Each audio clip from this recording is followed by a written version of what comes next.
Welcome back to the WSXM channel. I don't know. For all the newcomers, my name is Stefan. Thanks for watching. Thanks for returning for my other subscribers. Let's dive into it. In my opinion, President Nelson Mandela was one of the worst presidents we have on the African continent. Why? Let's dive into it. President Nelson Mandela, per- young Nelson Mandela, when he got into prison, he was a stark revolutionary, a Pan-Africanist, a fighter, an eye for an eye kind of ruler, leader. And as time goes on, as he get older and he gotten sick, he becomes more apologetic. He becomes more caring. He becomes more kumbaya kind of mentality in his older days, just before he became president. So why was he sold to us as an icon and as a hero and hero by all world leaders globally? He was sold to us as an icon, and we believed it because we didn't know better at the time. All right, over 20 other years ago, that's kind of like 24, 25, almost 30 years ago. Yeah, roughly 30 years ago. So now, as we go on, getting older and we got more knowledge and we have more information available to us, we get to realize that Nelson Mandela wasn't as great as how he was started out to be. I think this was done by the white elites to keep black South Africans and in check to have so you can have them under control so they don't rebel against the white elites, the five big families that basically own the whole entire South Africa, the Oppenheigers, the De Beers. Because these families own all the economical wealth, all the economical opportunities they had, all the land was given to them. Why? Because during apartheid days, there was stolen land. They come to your land, chase you off. If you do not run, they will set dogs on them, unalive them, beat them, and then have a sign of their property to our next white family and then say it was sold. This is what was done during apartheid. And the police backed these people because the police was basically the enforcer for the apartheid government. It was nothing about law back then because our laws was not designed for black South Africans. So when Nelson Mandela became president, he did not change most of the laws. Only thing he changed was black people can vote. That's not an accomplishment. And he become president, yes. That was a plus because he was the first black man to become president and it was joyous and happy, proud moment for that. But what he did after the fact was my problem. He did not take any, he did not give black South Africans economical um economical access. No land was taken back from the white families who was stole his land and give back to black South Africans. The ANC party, I think, have some land in their possession. The party it was transferred from the apartheid government to the ANC government because they become the new ruler, so they become owners of the land.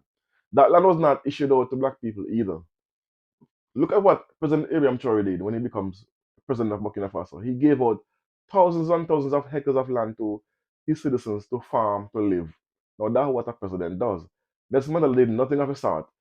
All the white people keep their lands, they keep their businesses, they keep their economical power. Nothing was transferred.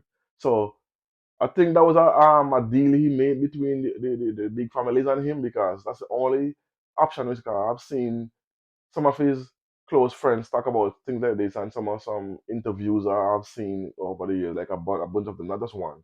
And I can come to the conclusion that he was bought and sold by the white elites and also world leaders because again he was posed to us as this a great hope, so they want every other president to follow his footsteps, which means he was like a puppet because even though he retired after two terms, I think he could not take it because the narrative they sold to us that his wife, Winnie Mandela, they got divorced because of infidelity, because of she was sleeping around. He was in prison for 27 years. No one expected her to wait 27 years without. No one expected that.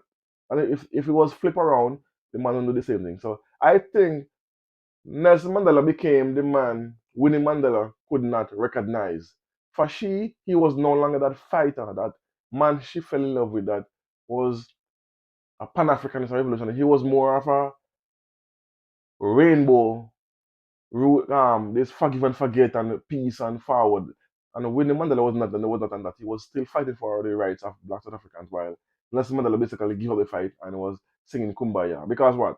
The structure back then was, before he became president, was whites, Indians, colored, aka mixed people. Colored is the same thing as mixed race. Then black people. That was the structure we was under. So we were at the bottom of the totem pole. So even Indians have economical access. Colored people have economical access, but black people did not have no form of economical access at all. So hence they suffered more. Hence the reason why to the day South Africa, black South Africans still are suffering and in squatter camps and are doing horribly when it comes down to work. They cannot afford to live, so they live in squatter camps and live in tents and huts and horrible, deplorable situation. Why the whites is the opposite. You have a one and two whites there, but for every 100 black people living in a squatter home, you have one or two white people. So that doesn't factor in as no as on a white issue. And they own all the farms because they still kept whole power and held onto their land. So this is the reason why I said President Nelson Mandela was not a president for of South Africa, because he was more of an ambassador. 'Cause he was a good speaker, a good talker. Who does President Nelson Mandela? Well, former President Nelson Mandela remind me of President Obama. When President Obama, for comparison, became president of America, every one of us was so proud and so happy to see a black man become the leader of a white nation. But in his 8 years ruling, just like Nelson Mandela, 8 years, he did not pass any specific laws specifically for black people. We did not get any specific policies, any specific help for black people. Everything he did was a general overall, which also benefited whites more, just like what Nelson Mandela did. Everything he did benefited white people more than black people. So they was good speakers. They were elegant when it comes down to speaking and very charismatic. But that was it. Nothing else. We get nothing from them because things got worse under Obama than any other president when it comes to the black people. Because look at this. As an example, when they had the COVID and they were blaming Chinese, remember what happened? They was hurting Chinese people. What did Joe Biden do, the president? He passed a law that they can, if you touched on a Chinese person, it's a hate crime. Where is the black people hate crime bill? Gay, the gay community got a hate crime bill and the right to marry, which is good. I'm not against it. But where is our specific law that's specifically for us? None. Every other race got something out of government except black people, just like South Africa. Every other race, the Indians, the colored, the white um, elites and the white normal citizens and the multinational companies, they control everything in South Africa. This constitution was not changed to benefit black people. Yes, we have some black people that becomes politicians and becomes gain power, but the policies, the laws was not put in place to benefit us, because white people held on to everything, and this is key. They did not suffer any kind of repercussion for what they did for all those decades of hurting black South Africans. They was basically get off scot free. Hence the reason this superior mentality they still have, because they still believe that because they get away scot free from hurting black people for so much decades, and now they forgive them, turn the cheek kind of nonsense. This is why they use Christianity to brainwash black people when it comes down to retaliation and forgiveness. They say we must forgive our enemies, know that we should not retaliate or not, turn the cheek or some crap like that. They should have gone through what black South Africans went through for decades. They should have seen and felt what it felt like to go through that. Otherwise, they wouldn't be so cocky to the day. They wouldn't be. In every country, that's what they are, because they all get away scot free.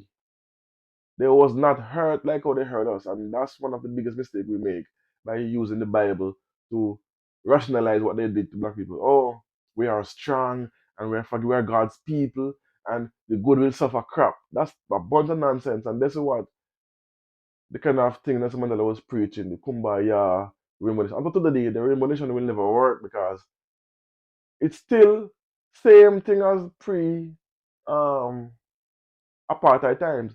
Look at what Abraham Chori did in 2 years of taking power. Now that what a president and a hero and an icon looks like. What Abraham Chori is doing right now, that's what a hero is. Not what President Nelson did.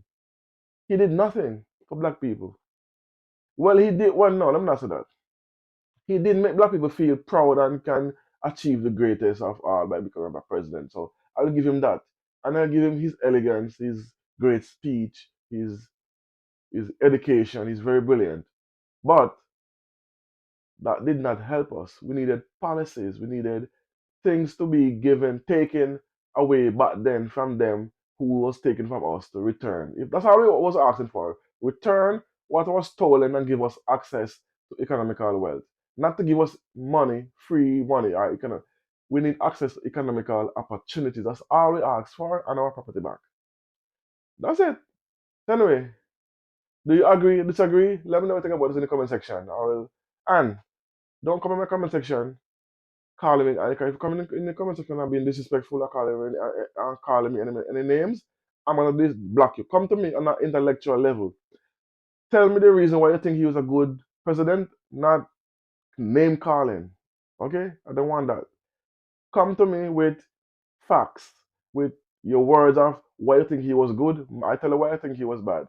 Tell me why you think he was good, and then we can talk about it. But if you come with me with any disrespectful personal attacks, block and delete. Know that. So anyway, let me know what you think about it in the comment section. Apart from that, boom.